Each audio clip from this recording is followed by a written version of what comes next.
梅特派员，不好了，田氏坊失火了！什么？快点去救火！走，石队长，快走！走。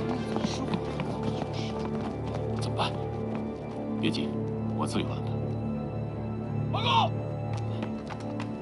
报告特派员，粮库着火了！啊！粮库又着火了！李万吉呢？带兄弟们救火去了。是。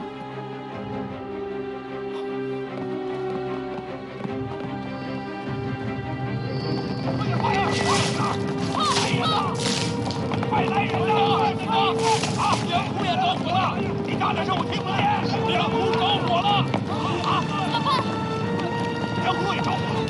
哎，刘队长，你赶快去救火！这边呢？你甭管，有我呢，快去！跟我走。快点，快点！给我！快！拿水！快！拿水！我拿几个桶装水呀！快，救火去！那就快点！快点！我可别死过来啊！来，快！快给我水！快走！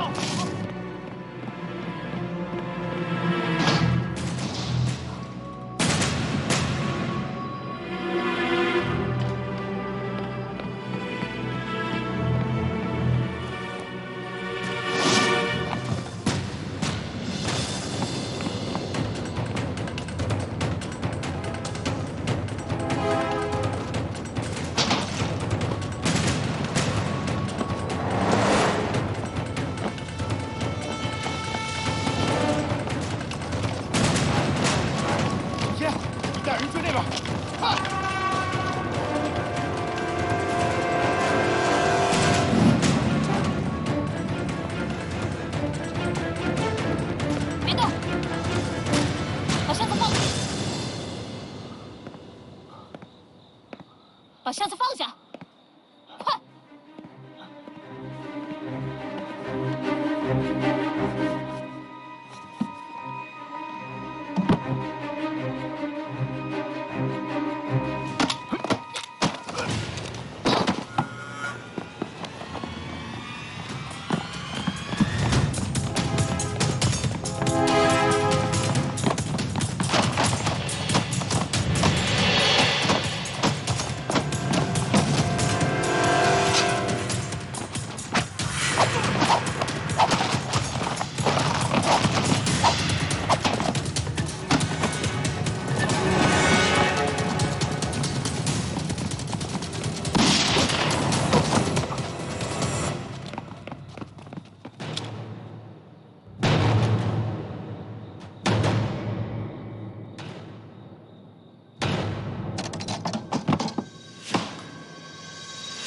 烧成焦炭了，电台也找不着了。看来他们烧尸体、烧粮库是假，偷电台是真的。我从粮库赶回来的时候，门已经被撬开了，保险柜里的电台也不见了。怪我呀！我只想到了敌人可能会一箭双雕。看来咱们的对手难对付，这是一箭三雕啊！我也没想到显然会回到警局。你什么意思啊？你意思说我回到警局保护电台，我错了？不，我没说你错。你只是打乱了我的部署。我本来是想顺藤摸瓜的。你这不还是说我错了吗？我说了，你没错，我只是没想到你回来的这么快。你的意思是说，我反应太快了？对，你快，张强他们的行动等于落了空，最后致使我的部署落空了。行，我错了，我承认我错了。可我也把那人腿打伤了，我估计啊，他也跑不了多远。看来只能亡羊补牢了。方局长，立即戒严，全城搜捕。是。拿到了，太好了。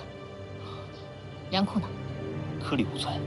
他们说布谷鸟这是神机妙算，一箭三雕。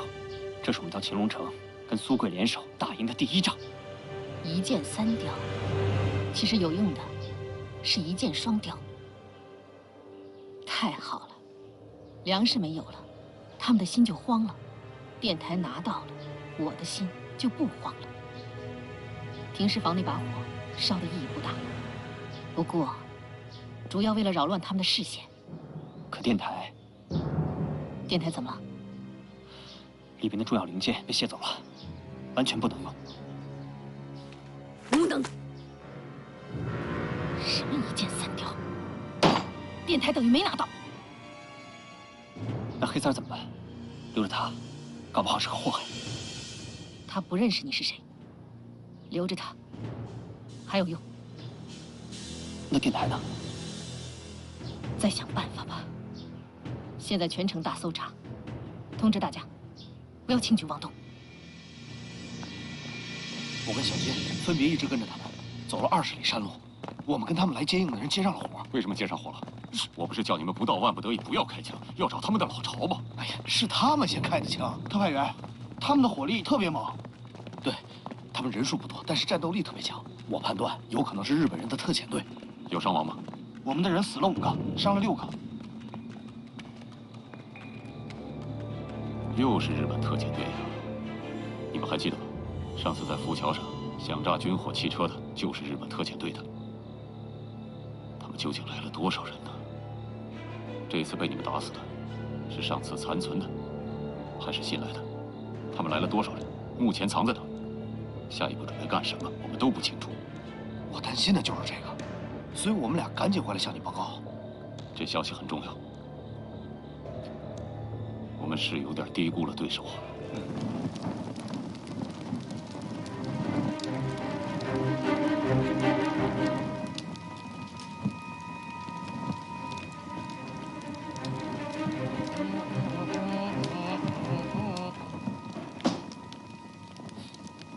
谁呀？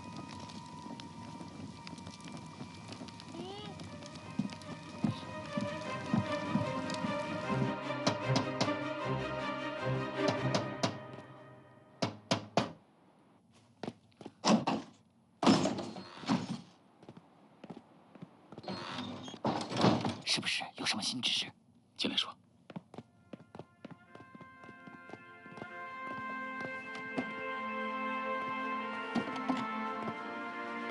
中央已经发出了关于反法西斯国际统一战线的重要指示。我们现在的任务，就是要积极的宣传抗日，组织民众抗日。另外，现在虽然是国共合作的时期，但是国民党反动派反共的实质没有变。我们要利用我们合法的、公开的身份，团结一切可以团结的力量，为抗日统一战线多做一些有利的工作。这次粮库被烧了，全城缺粮，恐怕会引起恐慌啊。县长和梅松都来找过我，他们让我疏散一些难民到乡下去。这太难了。比这个难的还有，我得去找些粮食，争取早日渡过这个难关。你是说最近你会离开青龙？我明天就走。梅松，我有个问题问你。你这怎么了？火药味十足的。为什么不信任我？你交代给张副官的事儿，为什么不告诉我呢？大家一起共事，总得有个配合吧？你是怕我碍事儿，还是怕我通敌？不告诉你有不告诉你的道理。我也不怕你不高兴，在我眼里，你们警察局里大部分人都是尸位素餐，办事能力低下，一群十足的笨蛋。十足的笨蛋。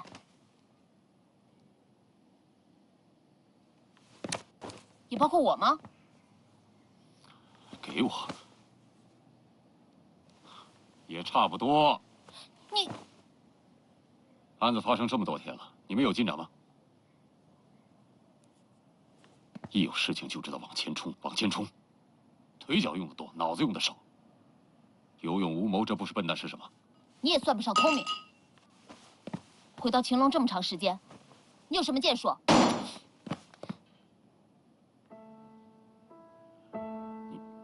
你怎么就不像小时候那么听话了呢？你也不像小时候那么愿意听别人话了。我觉得你在妨碍我们办案。这样，电台的事情，我想办法努力把他追回来。这事儿一了结，咱们谁也不欠谁的。电台已经报废了。报废了？啊，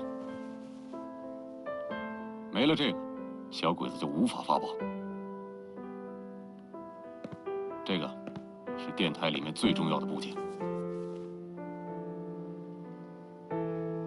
你连这都瞒着我，为了追回电台，我差点连命都搭上。姑奶奶，我不干了！哎，小兰，小兰，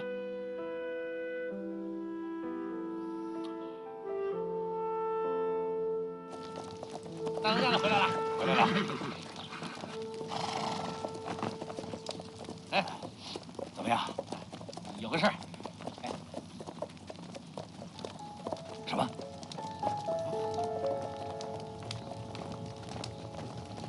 快点，快点，快点，跟上！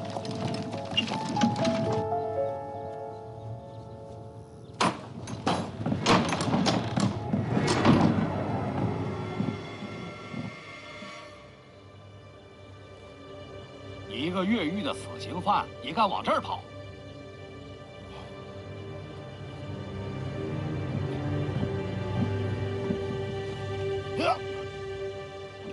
枪声。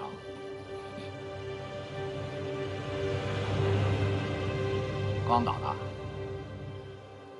你又祸害谁了？这是？人为财死，我就是抢了人家东西，没有杀人放火。你干什么我管不着，你不能把祸水引到我山寨里来。你的山寨？哎呦，何麻子，这山寨好歹是我黑三儿建起来的。我今天要不是走投无路了，老子死也不会到你这儿来。黑三儿，你都到了这步田地了，还敢在我面前老子的？哼，绑了！何麻子，何麻子，你想干什么？干什么？你从哪儿跑出来，我就把你送回哪儿去。哎，何麻子，我不去警察局。等会儿，何麻子，算你狠，我身上有东西给你。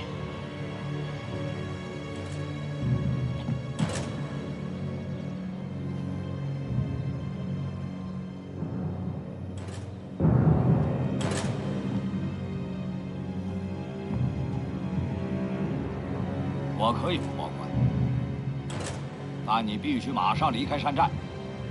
容我2天在这养伤，就2天。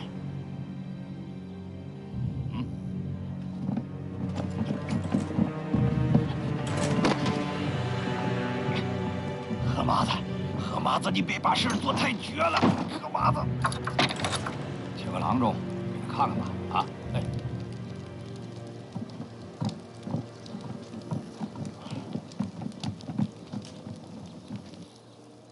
哥，有事儿啊？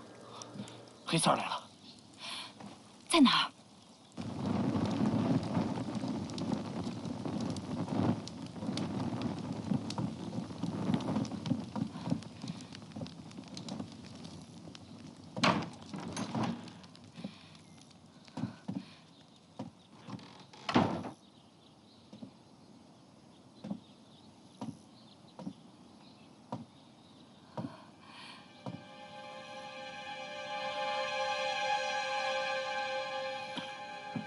黑三儿，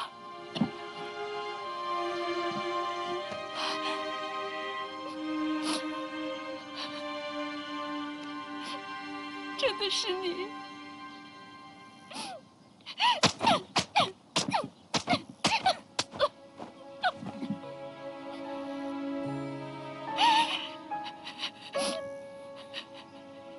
你不该回来。小姐，你受委屈了。我知道你看不起我，觉得我窝囊，觉得我没出息。我一定混出个人样来，所有失去的东西我都会要回来，也包括你。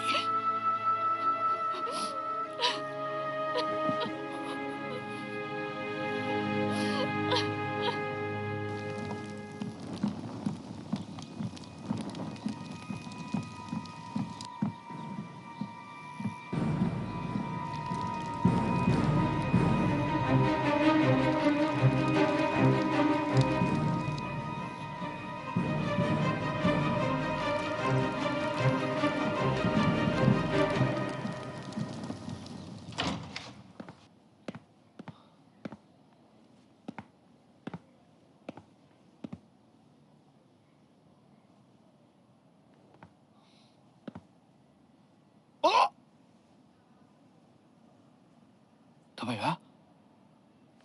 这，哎呀，走那2步跟骡子似的，早就知道是你了。你还挺悠闲的啊。哎，今天早上在关公庙的地上还有香炉里发现了血迹，那一定是显兰打伤的那个黑衣人留下的血迹。从庙外面带血迹的脚印来看，应该是东北方向。东北方向。那是马帮山寨。难道是何麻子的人干的？我觉得何麻子偷电台他不敢。如果这事儿是他干的，那他背后肯定有人。哎，对了，我刚刚看见刘显兰正在街上搜索呢。王领队，好好休息吧。刘队长，刘队长，如果我没记错的话，这还没检查吧？是没检查。刘队长，这里全是伤兵和救助站的人，我觉得就没有必要查了吧？你说不查就不查了？哎，你们要查就查我吧，这里的兄弟全是在前线打鬼子撤下来的，也没啥好查的。我们是例行公事。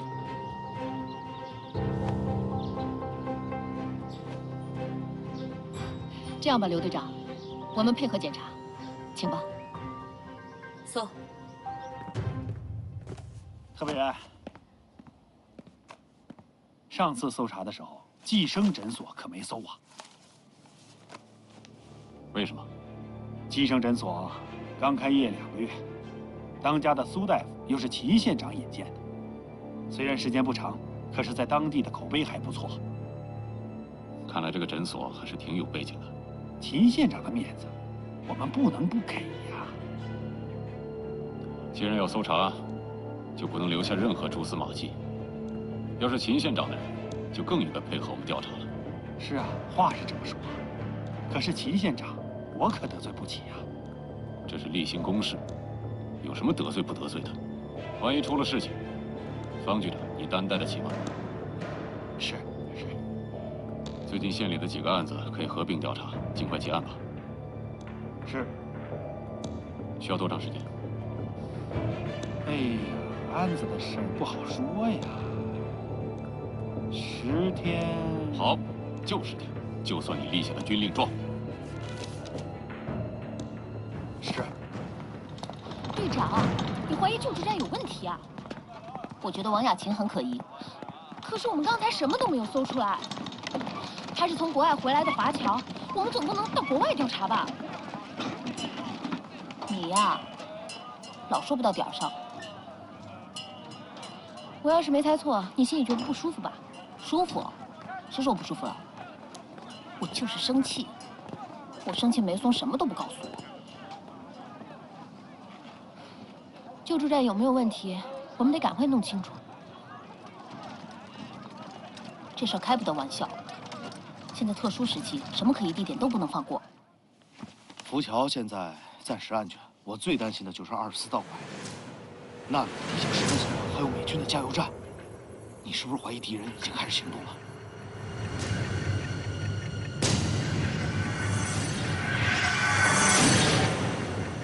我想小鬼子下一个目标很可能就是24道拐和美军加油站，我们得去看看。小金，到。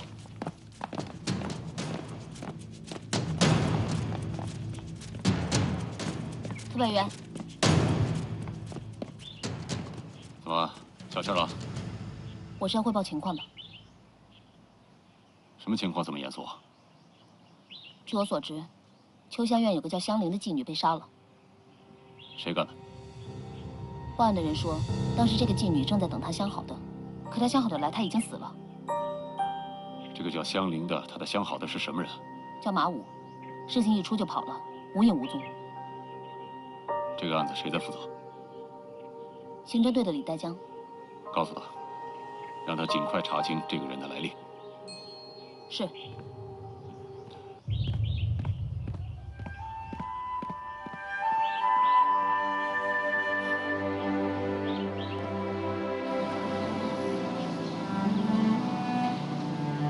回青龙这么多天，我还是第一次跟你一块看24道拐。从明清开始，这里就是著名的古驿道，当年叫压关。压关之凶险，名噪颠起。这条路，听说是民国25年开始修建的，也是我离开家乡的第3年。民国27年，打通这个滇缅公路。听说光乾隆县就动用了上万的民工参与。因此说，今天的24道馆，那是秦陇百姓用汗水和生命换来的，所以这条公路才有了今天中美印战区的重要地位。听说美国总统罗斯福曾经说过，滇缅公路堪与巴拿马运河相媲美。从某种意义上讲，滇缅公路的稳定与否，将直接影响我们东方战局的成败。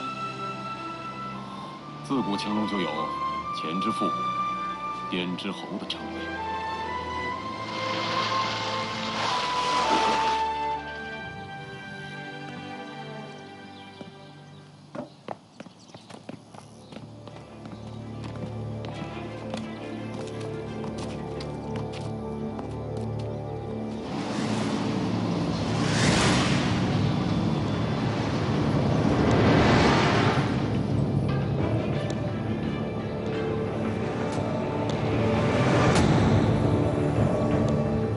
防守还真的挺严密的。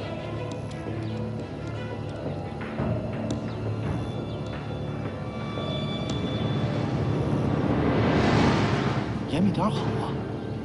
这油库是美军布防，真要出点什么事儿，他们头这儿跟咱没关系。你是这么想问题的？啊？如果油库真出问题呢？那车队不就趴在公路上？到时候不用日本间谍引导，就成了日机轰炸的目标了。你刚刚不是还说这儿防守挺严密？严密并不等于没有漏洞。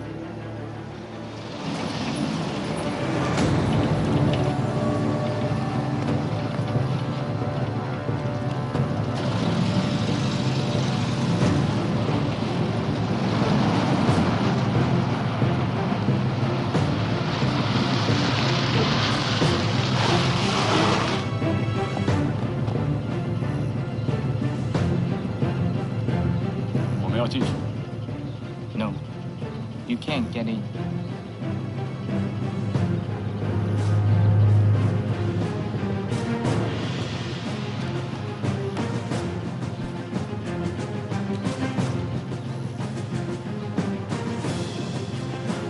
Sir, Colonel May is coming.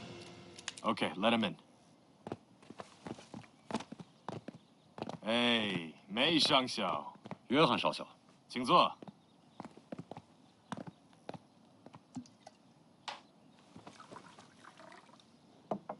梅，要不我们喝一杯吧？对不起，约翰少校，我是来跟你谈一下房屋安全问题的。你是说我们这边的房屋安全，还是你们那边的？当然是你们这边的房屋问题。呵，我有危险吗？我不是说你有危险，我是说，你的油库和加油站可能会有危险。我管理的油库和加油站一直都很安全的。我觉得你们中国人那边的安全倒是令人非常的担忧啊。目前在我们晴陇，日本间谍的活动非常猖獗，我担心日本间谍会对你的油库和加油站下手。梅上校，你不能怀疑我们这边的防范措施啊。我只是认为，再严密的防范措施，可能都会有漏洞。那梅上校，你觉得我哪里有漏洞呢？这就是漏洞。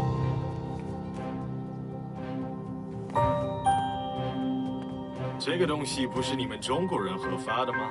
如果这个有问题，这个应该是你们中方来解决的。我来不是跟你谈责任的，我是想提醒你，这的确是我们运输局核发，每一个进出你加油站和油库的司机，都有这样一个通行证，才能进入到你的油库和加油站。假如日本间谍谋害了某位司机，拿到了这个通行证，那你的加油站和油库还会安全吗？你们都是黄皮肤，而且都长得差不多。如果我们不能认这个通行证，我们能认什么东西呢？你这话什么意思？相信你也听说了，前不久，我们中法、英、苏，共26个国家已经发表了联合宣言，共同抵御我们的敌人。我们是盟国吧？对，这个我当然知道。相信你也更清楚，你们罗斯福总统已经提议组建中国战区。这个我知道。你们中国的蒋委员长是中国战区的统帅，而且我们美国的 Steven 将军是中国战区的参谋长。我们是盟军啊。既然是盟军，那你知道，中缅公路就是我们中国战区的运输大动脉，而24道关就是这个大动脉的咽喉。你我的责任重大，但我真的无法理解，你为什么这么不重视我的意见？上校，我能请你喝一杯吗？可以。我希望我们并肩战斗，抵御我们的敌人。美国和中国是朋友，我们也应该成为朋友。所以作为好朋友，我们来说朋友的事儿吧。那这个漏洞怎么能堵住呢？油库以内由你们来负责，油库以外我们来负责。好，但我需要你们的配合。油库以内我来负责，油库以外你来负责。从此我们密切的配合。君子一言，驷马难追。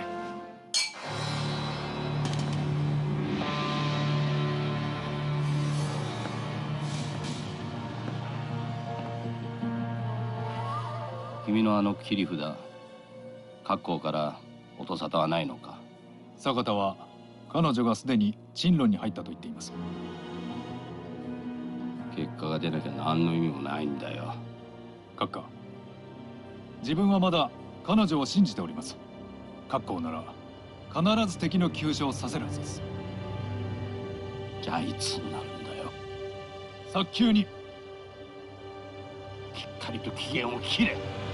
具体的な行動で示せ。私が聞きたいのは敵の断末魔の叫び声なんだよ。お。将军怎么说？快说呀！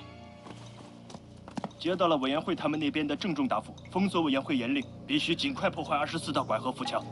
现在渡口检查很严，发报机送不过去，不过鸟又联系不上。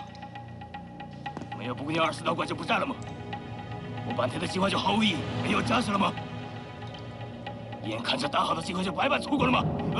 请冷静半天，君。无论如何要以总部的命令为准。可不过鸟不在这，他在城里，他没有电台，他已经与我们失去联系3天了。日本人的电台被我们破坏了，但他们并不会就此停止对咱们浮桥的袭击。那我们究竟该怎么对付藏在暗处的敌人呢？咱们总不能坐以待毙吧？看来咱们得对浮桥加强保护了。要不这样，我多派些人吧。不用，我想的恰恰相反，我想把浮桥上的看守人员减少一些。什么意思啊？你想，鬼子想炸我们的浮桥，那首先寻找的就是我们防守的薄弱环节。没错。如果这个时候我们减少浮桥上的防卫，鬼子也许会以为他们有机可乘，提前实施炸桥。如果鬼子敢来，那我们就给他来个以逸待劳，瓮中捉鳖。瓮中捉鳖？小鬼子没那么傻呀。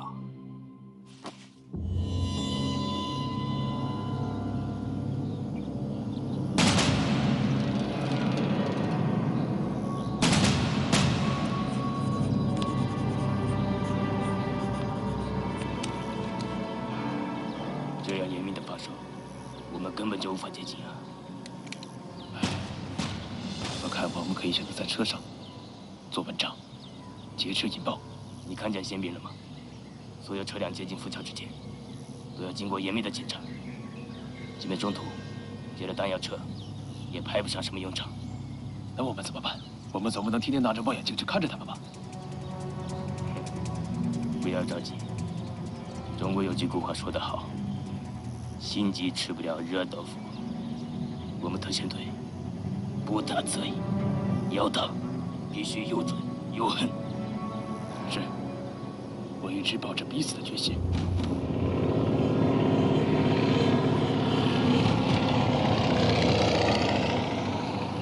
我们的飞机随时可以过来。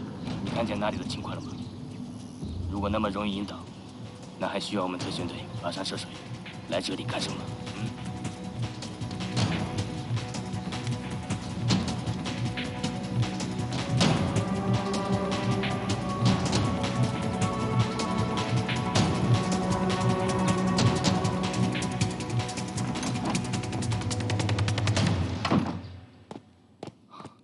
半天他们准备炸桥了。这是总部的命令吗？是。想办法把造船厂烧了，派人在加油站声东击西。去执行吧。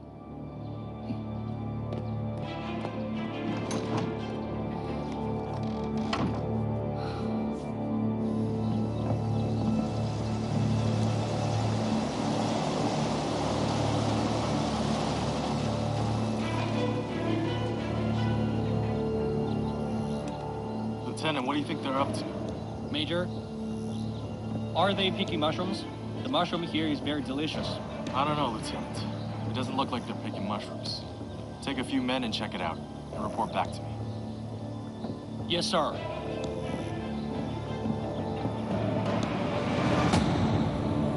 这美军油库戒备够森严的，那日本人想打主意也没那么简单。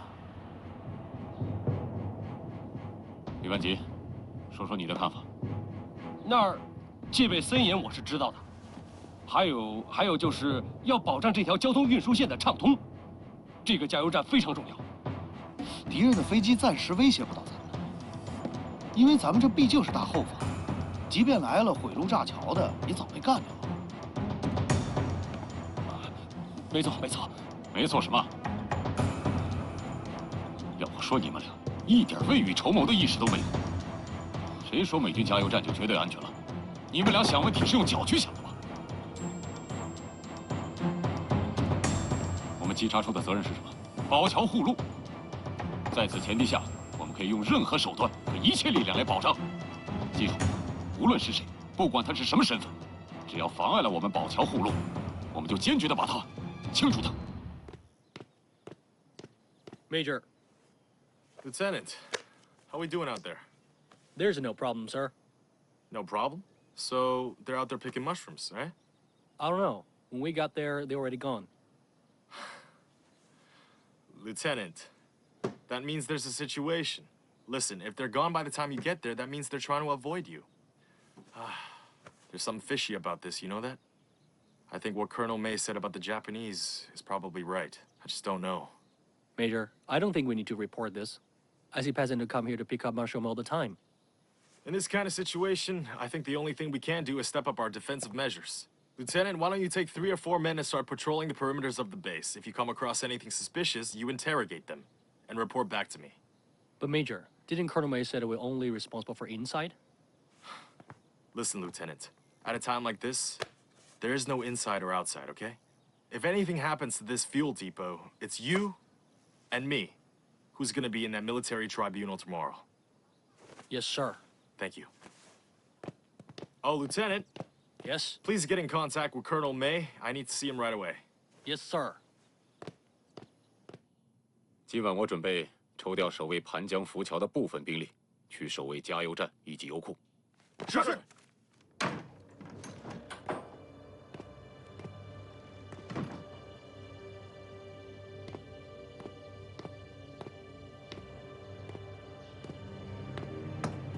都准备好了。一切安排就绪，请相信我们帝国的勇士。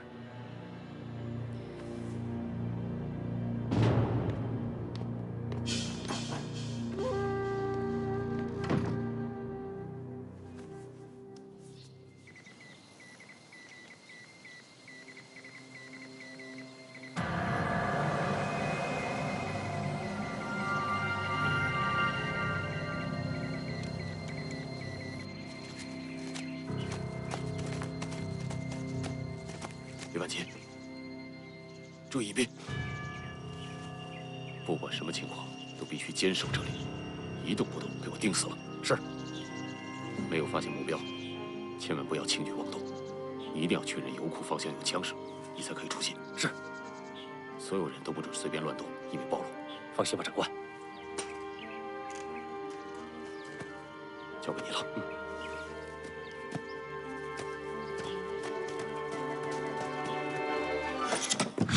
好啊，好了，来，1、2、3。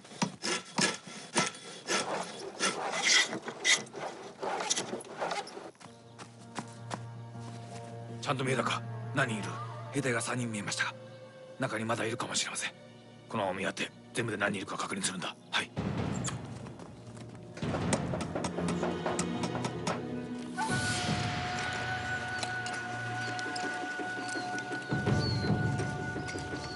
必须引导富强目标。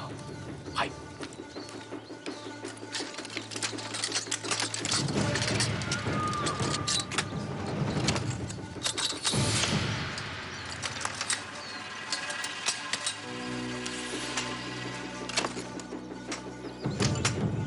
你我兵分2路，监禁形势。嗨。约翰，哎，又见面了。你怎么进来的？你发的特别通行证，真的是好用啊。可你想过没有，万一我被别人给咔嚓了，那么站在这里的还是这么友善的我吗？那见到你的人。 可能就把你咔嚓了。你说的很对，这个通行证肯定是个问题，我们需要解决。而且我不能被咔嚓了，我的母亲肯定会很伤心的。失去儿子的母亲都会很伤心。是啊。这些采蘑菇的老百姓天天来，驱赶了好多次还来。他们今后再来的时候，你们的人不要再出去了。为什么？ 用我们中国话说，叫欲擒故纵。欲擒故纵，这个我不懂。你想啊，他们每次来，你们每次都出去；他们跑了，你们就回来。你们回来之后，他们再来，你们再出去，你不觉得有问题吗？肯定有问题，但是为了保护这个油库的安全，必须小心谨慎。当然要提高警惕，但是我们最重要的目的是把他们消灭掉。 我们要知道他们有多少人，要达到什么目的，这样我们才能做到心中有数。那我们怎么知道他们什么时候采取行动呢？等他们以为我们已经习惯了他们的存在，认为他们真的是在采蘑菇的时候，我想，他们可能就会有真的行动了。到那个时候，我们再将其一网打尽。那就是你们中国人的欲擒故纵吧？ 聪明。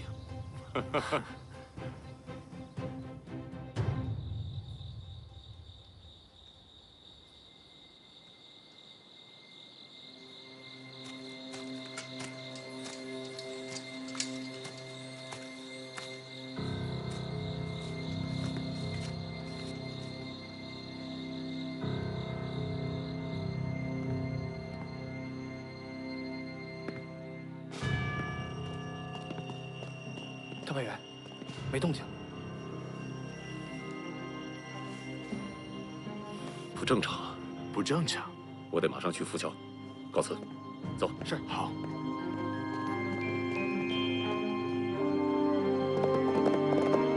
走，走。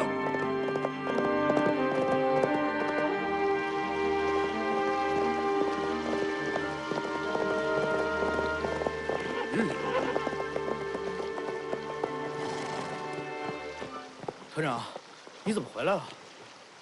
这里有什么异常吗？没什么异常啊。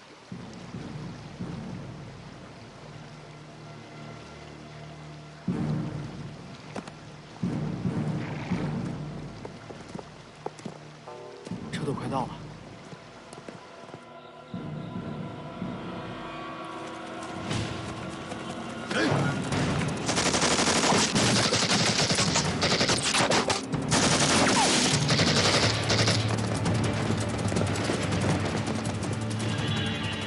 船厂那边好像有情况，传令下去，都不许轻举妄动。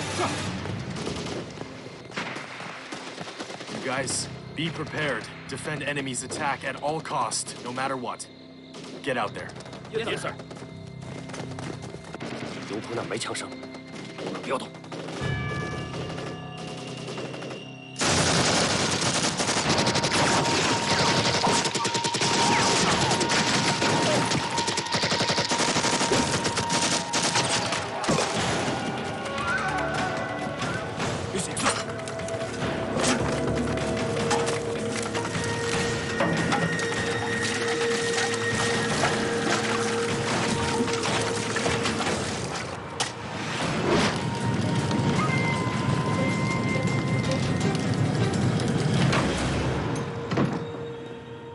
怎么样了？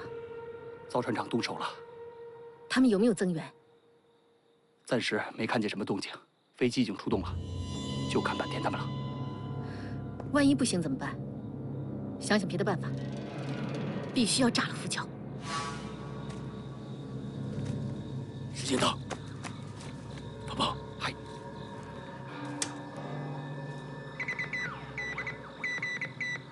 准备行动，快！ 指定の航域に到着できます。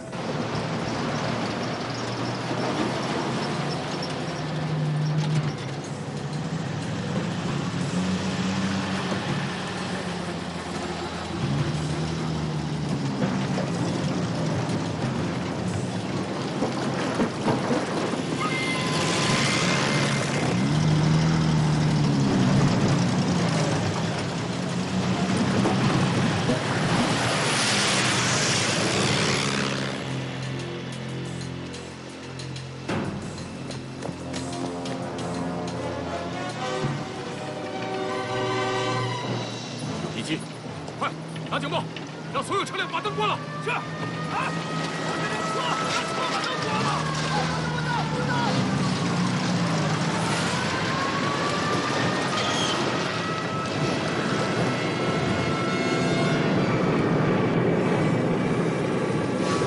まだ目標が見えません。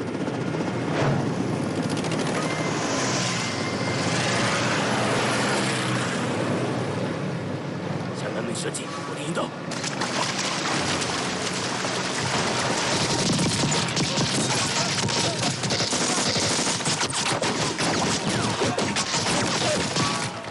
团长，敌人偷袭！敌人在地面引导，绝不能让敌人贴近浮桥半步。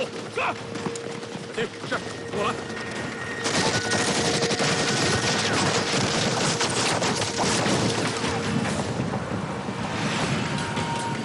防火熄了，熄火。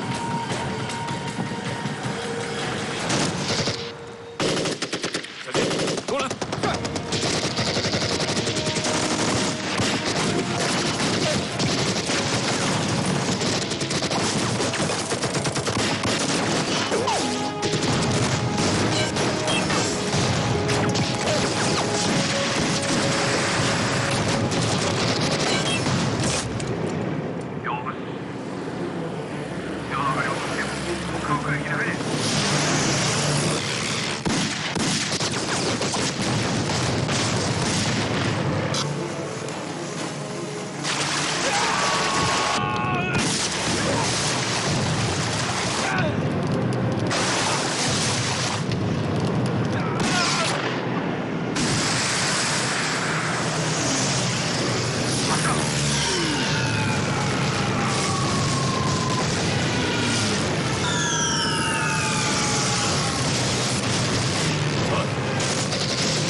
桥呢？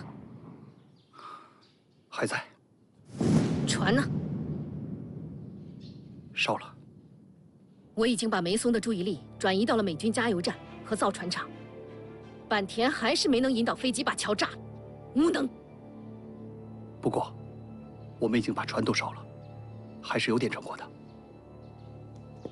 这次行动，桥是重点，可是你们却把船给我烧了。上次行动，电台是重点，可是你们呢？你们给我带回来一堆废铁。我们眼睁睁的看着浮桥被炸，对军人来说这简直是耻辱。他们现在在牵着我们的鼻子走，可我们不能在这儿白白的等死。目前留给我们追查的线索只有2条，这第一条就是那个叫香菱的秋香院的妓女到底是谁杀的？第2条是刘队长打伤的那个黑衣人到底是谁？从现在开始，你们不惜一切代价给我查出来。是。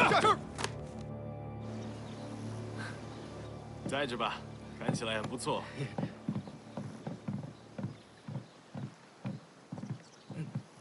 约翰，哎，能不能快一点把桥给我修好啊？好，我问一下 Tom。Mr. Tom, what do you think? 1 or 2 days? Yeah, a couple of days. 怎么样？3天，3天我可等不了啊！兄弟，这个不是3天，这是美国的 OK。OK， 那是几天啊？就是好，就是行的意思。哦，能快点吗？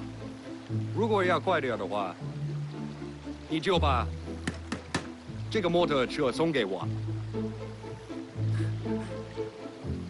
怎么样？1天。OK。好。你们中国人一高兴就打人吗？朋友才这样的。其实美国人也是这样的。好。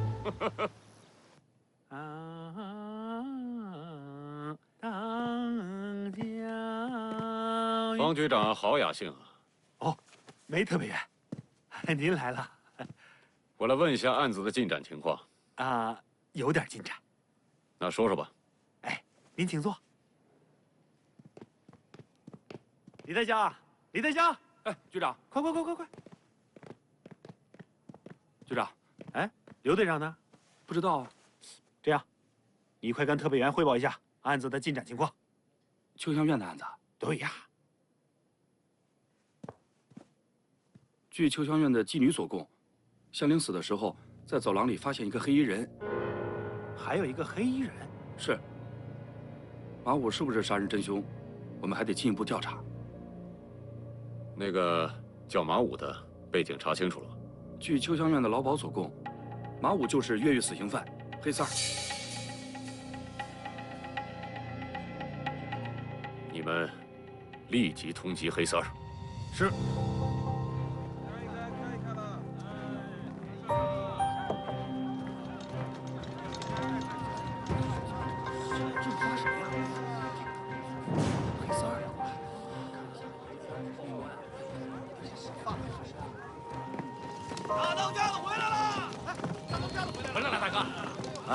果不其然呐，警察局在抓黑三儿啊！这青龙街上全是通缉他的布告，看来黑三儿不能留在山上了，让他赶紧滚蛋，要不然落个窝藏通缉犯的罪名，那麻烦可就大了。大当家的，有句话我不知道当说不当说。你说。我觉得咱们这么做，是不是对黑三儿不太讲情义？给他一个人讲情义，让山上所有弟兄受牵连。你想什么呢你？黑三儿必须滚蛋！啊！等等，你先回来。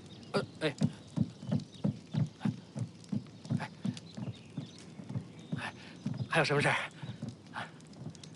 黑三儿是根毒刺，要不拔除，早晚咱们弟兄都会死无葬身之地。你派人下山到警察局去一趟，就告诉他们黑三儿下山的时间。大哥，你看，当年你被梅家和刘家赶出青龙县城的时候，是黑三儿的马帮收留了你，要不你今天早就……是，黑三儿是犯人，但我也听说他是被人冤枉的。大哥，咱们要是这么做，是不是有点太狠了？住嘴！当年是当年，现在就是现在。那你干脆现在把他给做了。姓梅的和警察局都在找茬儿，借刀杀人，你懂吗？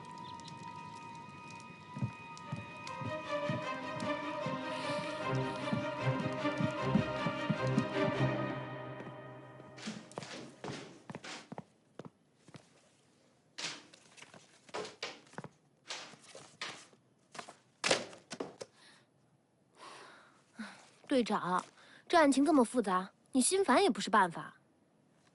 你说，这秦龙县就这么大点地儿，怎么就找不着黑三呢？报告，进来。刘队长，刚才有人让我把这个东西交给你。人呢？已经走了。出去。是。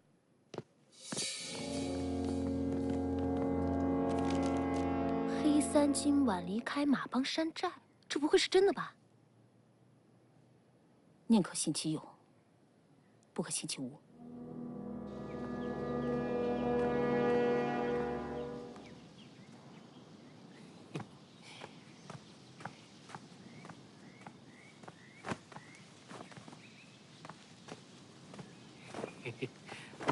妹子，我从城里给你买了2盒这个，你看喜不喜欢？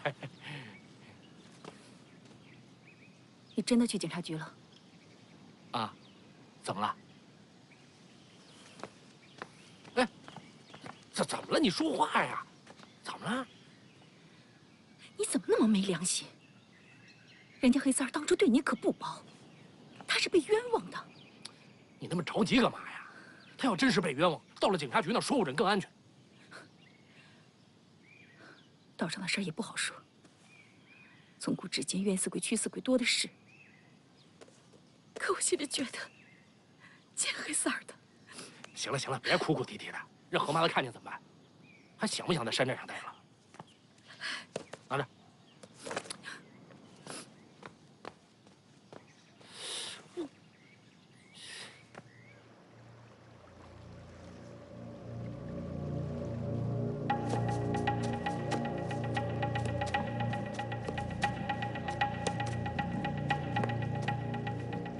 队长，哎，别急，来，跟我走。走。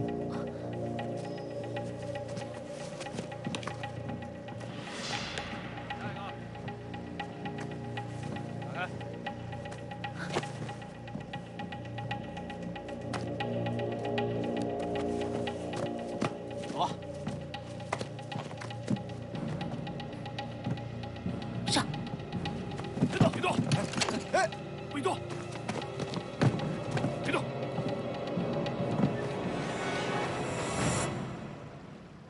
叫什么名字？我叫马武。黑三儿，你以为你现在这个样子，我就认不出来你是3年前越狱的死刑犯吗？我告诉你，就你犯的那些罪，枪毙你2回都不够。是，我是叫黑三儿，可我没做过一件伤天害理的事情。去警察局偷东西，是谁指使你的？去警察局偷东西，我真是不要命了，我没去。没去，你腿上的伤是怎么来的？我告诉你，黑三儿，这次你跑不掉了。你上回判我死刑就是就是冤枉我的。我黑三儿好歹也是7尺汉子，你们只要放了我，叫我做什么都行，真的做什么都行。是这儿吗？大当家的啊，有个兄弟来报说黑三儿被抓了。被什么人抓了？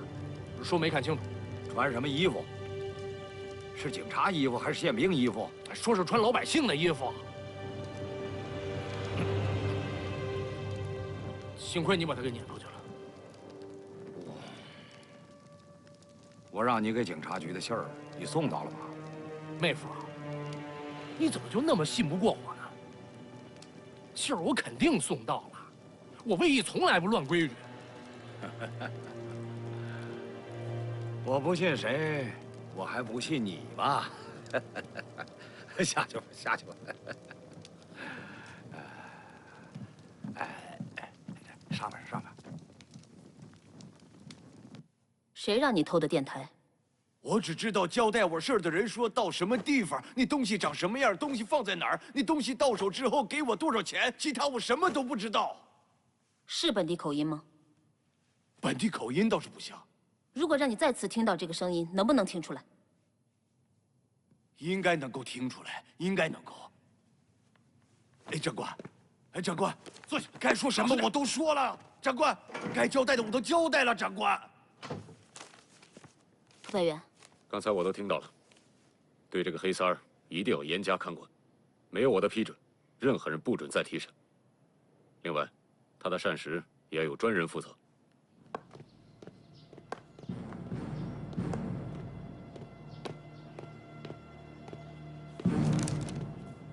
刚得到消息，黑三儿被抓了。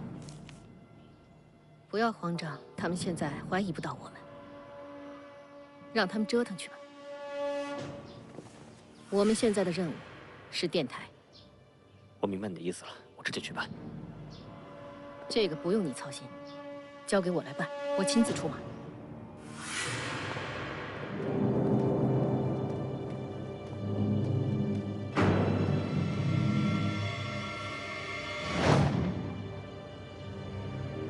快吃吧。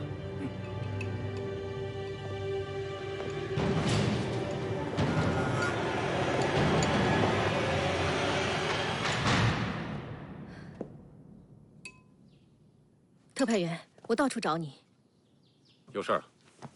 有点事儿。伤兵越来越多，我们的药已经接济不上了。本来有一批一大早就应该到的，可是到现在过不了盘江。我也着急啊。浮桥被炸坏，正在维修，禁止通行。我们仅剩的几条船，军事物资都来不及运呢，实在是顾不上你们这些药品。我就是为这个才来找你的，希望可以得到你的支持。你也是从前线下来的军人，我想我的心情你应该能够理解的。我当然理解，我也受过伤，可我希望你能明白，眼下我的运力只能保障前线物资，否则会有更多的伤员下来。这个我明白，但是作为医生，我必须要请求你。你看，有几个重伤员，他们生命垂危，他们急需这批药品。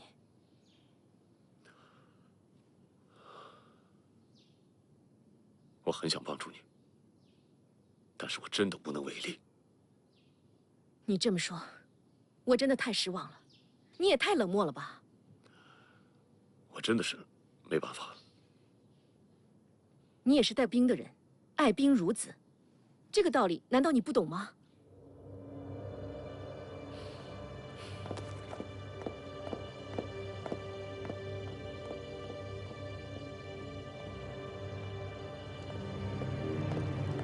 王领队好，挺好的，挺好的。啊，好，王领队回来了啊。再加点水。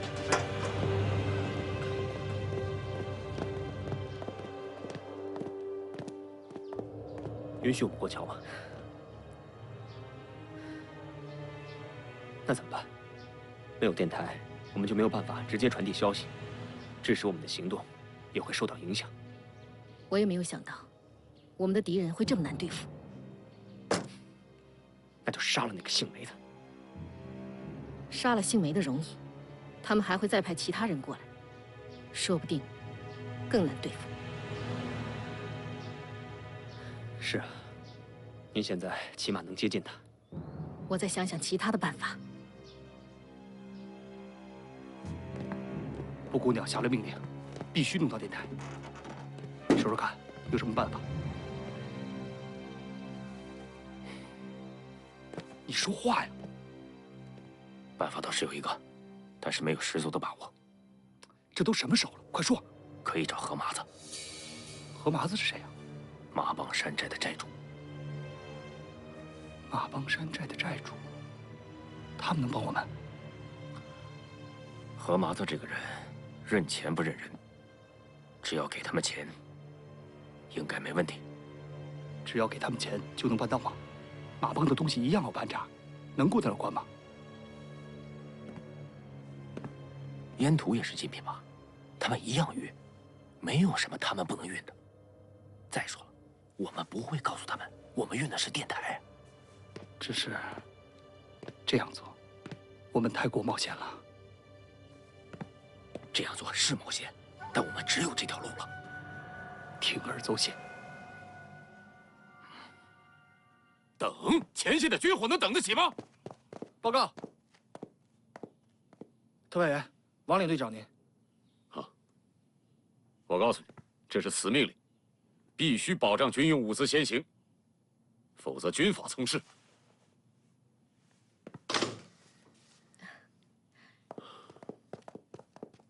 王领队，特派员，浮桥什么时候能修好啊？哦，快了。我现在真是心急如火呀！我能理解，要的事我已经安排给了张强，你跟他对接就行。哦，行，那你先忙，我走了。好，不错。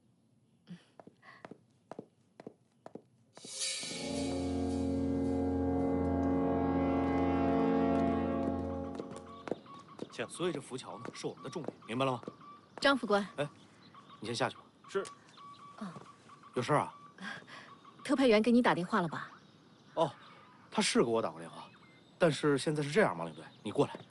你看啊，这浮桥啊，现在刚修好，还需要检测一下，所以呢，今天不能通行。可是特派员说今天就可以通行。这技术问题啊，归美军管，他们说了算。哦，那我急需的药品该怎么办呢？你先别急，我去找美军商量一下，好不好？嗯，好。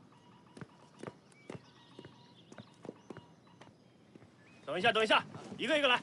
哎，兄弟，能不能让我先过去？不行，我们在执行命令。等一下，大少爷，一个一个来。咱们这么多货再不走，那我们可就亏大发了。好，下一个。还用你说？这货要是运到城里，那就是大把大把的钱。您可以找梅松梅特派员呢。再怎么说，你也是刘家大掌柜的，他总得给您点面子吧？找过了，人家现在官当大了，铁面无私啊。梅刘两家上辈子交情，这辈子算完了。要不，您找大小姐跟他说说。你别跟我提他啊，提他我就一肚子火。从小到大，这胳膊肘就往外拐，一口一个我梅松哥，我梅松哥。他眼里有我这个亲哥吗？他还姓刘呢，还吃着刘家的饭呢。大少爷，你消消气儿，消消气儿。我这气能消吗？你说我这掌柜当的憋不憋屈？不行，我还得去找那个姓张的副官。你在这看着啊。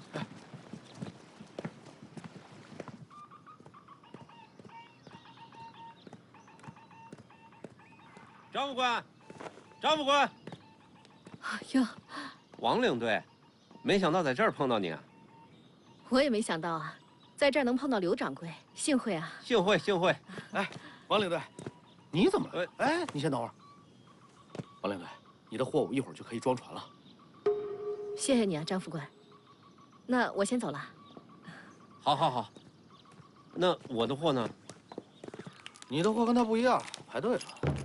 那得排到什么时候？你要是着急啊，你就另想办法呀！啊，不是，你这什么态度啊？我应该什么态度？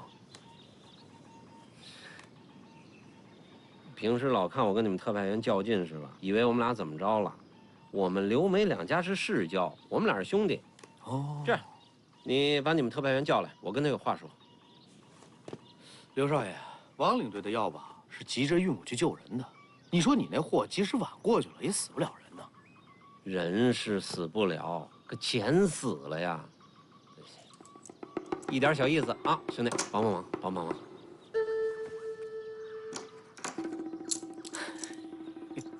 钱是万能的，真是好东西。但是今天不行。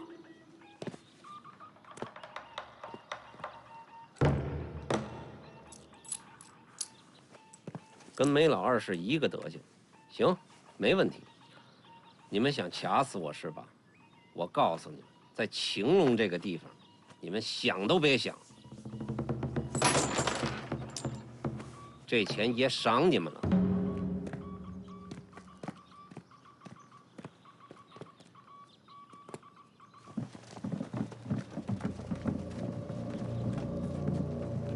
看不出他们有什么漏洞啊。他们查的的确挺严的。一会儿你跟货物走，我上马帮寨。何麻子不是好惹的，你一个人去，恐怕不安全。你放心吧，刘显龙是可以利用的。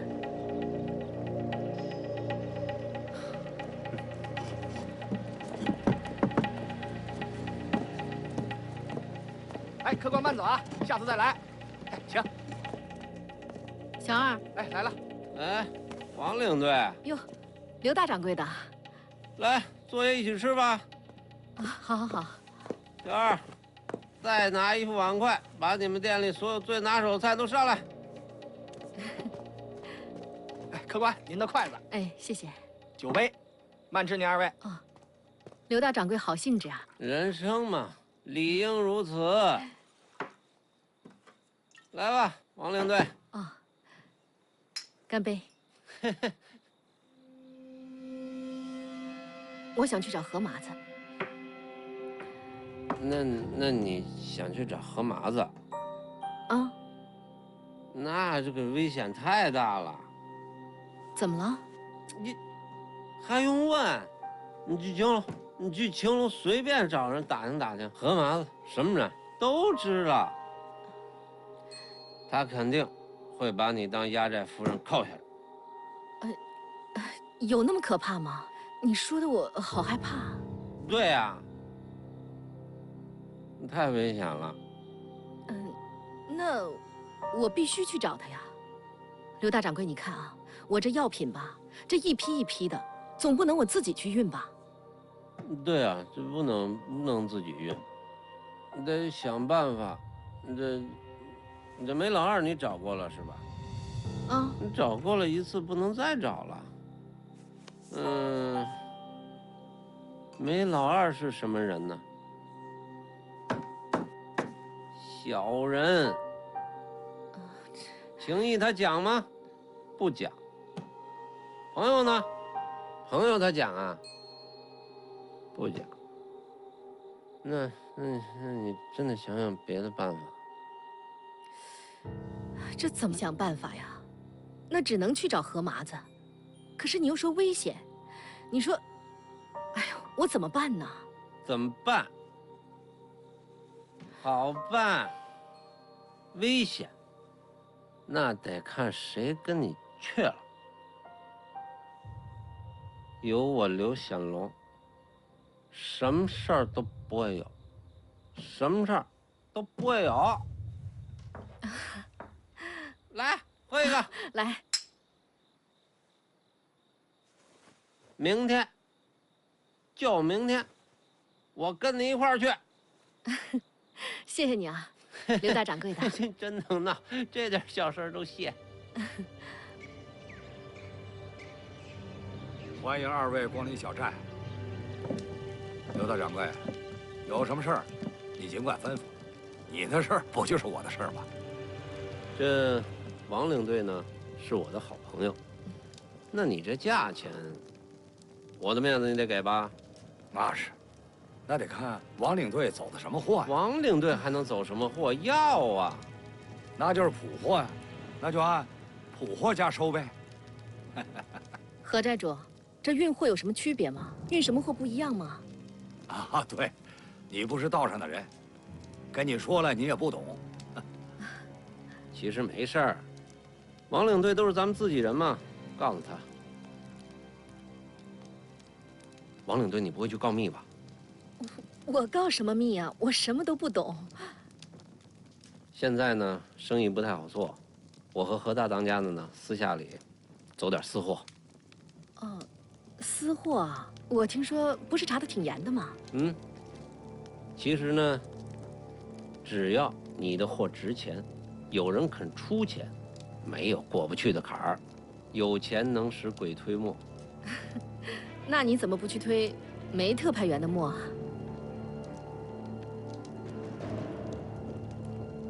王领队，别跟我提梅松这个人，我跟他的扣这辈子都解不开。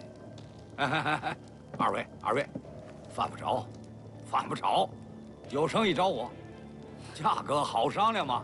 这不是找你来了吗？请，请请。利索点，绑好了啊！等，一共是12箱。好，王领队，放心吧，我们会按时送到，你就等着接货吧。谢谢你啊。放1万个心，王领队。